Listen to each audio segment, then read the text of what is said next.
Oke, kalau Ronu buat peristiwa-peristiwa yang terjadi sebelum kedatangan Yesus kedua kali atau kiamat itu, maka sekarang ini kita berada dalam Wahyu pasal 18. Perdagangan bonus demografi, Anda baca Wahyu 18 perdagangan. Ada seorang malaikat besi nyaring menerangi bumi.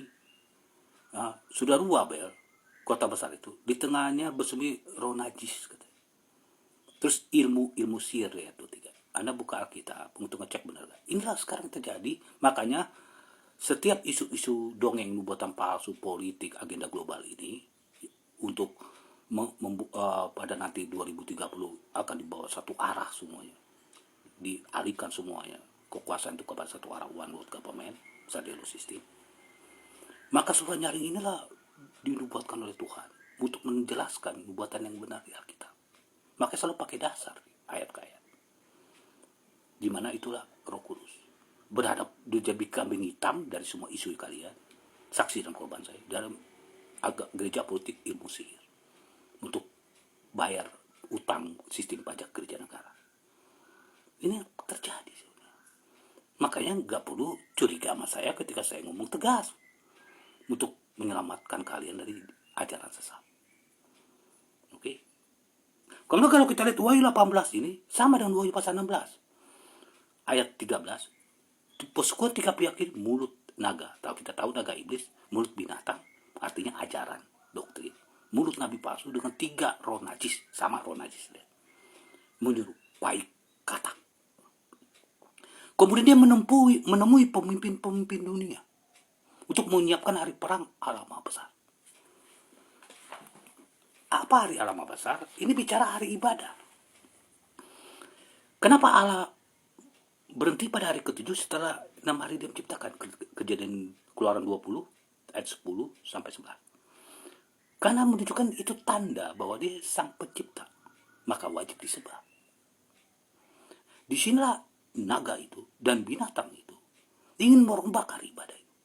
Makanya mereka menyerupai katak. Apa menyerupai katak? Dalam Keluaran pasal 8, waktu Musa berkata kepada Firaun atas perintah Allah, lepaskanlah hambaku, bangsaku ini untuk beribadah yang benar kepada Allah. Kata Firaun, siapa Allah itu? Ketika Musa melakukan mukjizat, tokat menjadi ular, Firaun memanggil paranormal seperti Wahyu 18 tadi. Ketika membuat air mutiara diserupai. Jadi dia menyerupai pekerjaan Tuhan seperti kata ini. Dia menyerupai nubuatan-nubuatan Tuhan. Dia menyerupai seorang besi nyaring jatah palsu yang bukan milik. Dia menyerupai akun itu. Diduplikat sama dia. WA itu. Nah ini terjadi. Nubuatan kitab suci firman Allah. Hikmat Allah yang tidak terbatas. Ke 2000 tahun lalu itu untuk masa kita. Kalau nubuatan itu tidak dapat, itu pembohong. Iblis adalah pembohong, bukan firman Tuhan. Maka selalu saya membawakan firman itu relevan. Saya sebagai saksi mata dan korban. Oke. Dari Wahyu pasal 16 ini, ya, kita ke Wahyu pasal 13. Kita lihat ayat 11. Dan aku melihat seekor binatang lain keluar dari dalam bumi dan bertanduk dua seperti seekor naga dan berbicara seperti seekor naga. Kita bicara kekuasaan lain yang baru muncul setelah kekuasaan pertama binatang yang pertama terluka tapi sembuh. Wahyu 13 ayat 1. Benua Amerika ditemukan. Dia protestan politik Amerika. Menjalankan kekuasaan binatang pertama, seluruh kuasa binatang pertama itu dijalankannya. Di depan mata ia menyiapkan seluruh bumi dan semua penghuni menyembah binatang. Ada suatu penyembahan.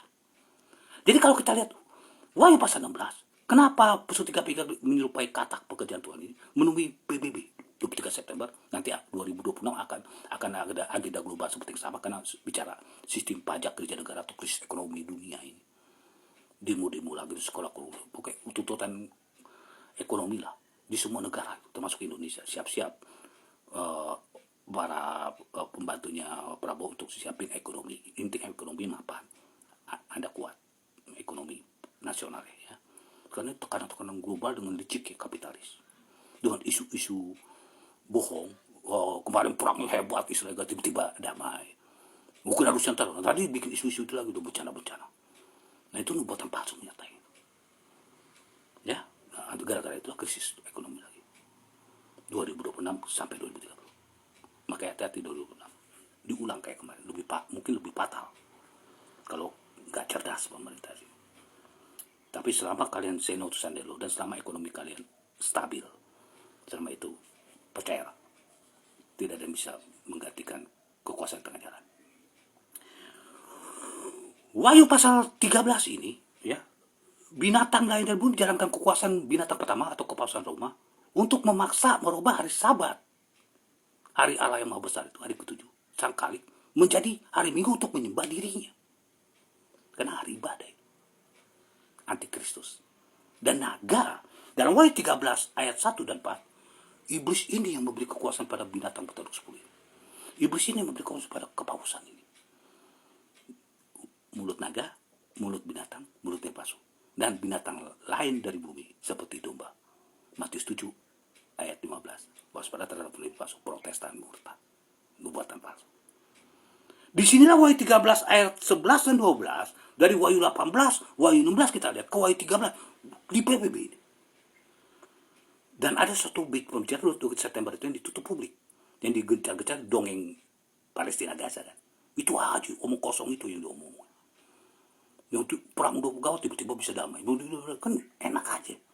Orang isu jual beli isu aja, nggak ada peristiwa. Hanya tuntutan kesejahteraan pansos kan. Kalau pansos kenapa nggak di negara kita aja? Kenapa kita nggak ke PBB? Ayo Indonesia bikin ceritanya gitu-gitu supaya pansos. Kalau kenapa mesti Timur Tengah? Kita juga nggak sejahtera. Kita minta PBB dong. Nah, maksud saya semua negara akan begitu ya. Mau jadi apa dunia ini? Mau kiamat. Jadi persekutuan 3 pihak. Pedagang buruh 20 pihak, 18, 19. Ya. Dengan protestan murtad dan menjalankan kekuasaan kepausan, ingin memerangi hari Sabat hari ke-7 untuk diganti kepada undang-undang hari dengan sanksi hukuman sipil. Itu sebabnya agenda global kemarin, rancangan 2 Prapasan ASEP disetting sama dia. Dimana kita tahu Ester 3 ayat 8 dan 13. Medo Persia ini membuat undang-undang karena hukum Taurat, di dalam hukum Taurat ada 10 hukum Allah, tidak sesuai dengan hukum perjanjian segala bangsa. Kalau kita lihat Wahyu 13 ini, binatang bertelur 10, kakinya seperti beruang. Kita tahu Daniel 7, binatang pertama keluar singa adalah Babilonia, kedua Medo Persia. Jadi mereka akan memiskinkan orang beriman, dihitung sama seperti koruptor. Itulah undang-undang Prapasan. Karena doktrin agama itu undang-undang hari Minggu akan kesana hari. Markus 15 ayat 28. Yesus kenapa disalib? Salib itu hukuman penjahat ekstra, penjahat kelas kakap itu. Karena dihitung sama dengan penjahat tanpa ada alasan. Di akhir zaman umat-umat Tuhan yang setia akan dibegitukan. Dan saya sudah contoh 20 tahun dari 2003 sebagai hak hidup saya dirampas. Ya. Saya tidak minta belas kasihan kalian. Saya menegaskan, saya saksi mata bahwa nubuatan saya terus disampaikan dan saya ngalamin. Siapa yang tidak percaya akan dituntut bertanggung jawaban oleh Tuhan. Karena saya pembawa firman Tuhan. Karena firman itu hakim kita lihat. Ada dasarnya semuanya. Wahyu 13. Naga memberi kekuasaan pada binatang. Wahyu 13 ayat 1 sampai 4. Kemudian seluruh dunia menyembah naga, menyembah binatang. Kemudian ayat 11 nabi palsu binatang seperti anak domba, menjalankan kekuasaan binatang pertama, undang-undang hari. Kemudian kita lihat ayat 13. Dan ia mengadakan tanda-tanda yang dahsyat, bahkan yang menurunkan api dari langit ke bumi, dapat menyesatkan mereka yang dia dengan tanda-tanda itu. Apa tanda-tanda? Bahasa roh. Kita tahu kisah para 2 tadi, ungkapan api itu pengurapan Roh Kudus, mereka berbahasa, mereka bernubuat. Ini berbahasa bla bla bla bla bla, goncang-goncang. Udah gitu, nubuatan palsu, rapture. Agenda kemarin, kemudian 2000, katanya ketika demo ada rapture. Amerika Indonesia paling banyak viral itu. Kemudian PBB nggak tunduk 3 September. Kan dibohong. Cara kerjanya kompak. Dan ia membuat itu untuk memberikan patung binatang terluka tapi undang-undang hari Minggu. Karena itu, janganlah bodoh seperti Yesus katakan Lukas 24 ayat 25-28. Hai orang bodoh, lamban sekali kamu mengerti tentang nubuatan Alkitab dengan benar. Hukum Taurat, Musa, kitab para nabi, berbahasa roh dan bernubuat, bersaksi tentang aku dan kesaksian Yesus atau roh nubuat, bersaksi tentang kedatangan Yesus kedua kali. God bless you.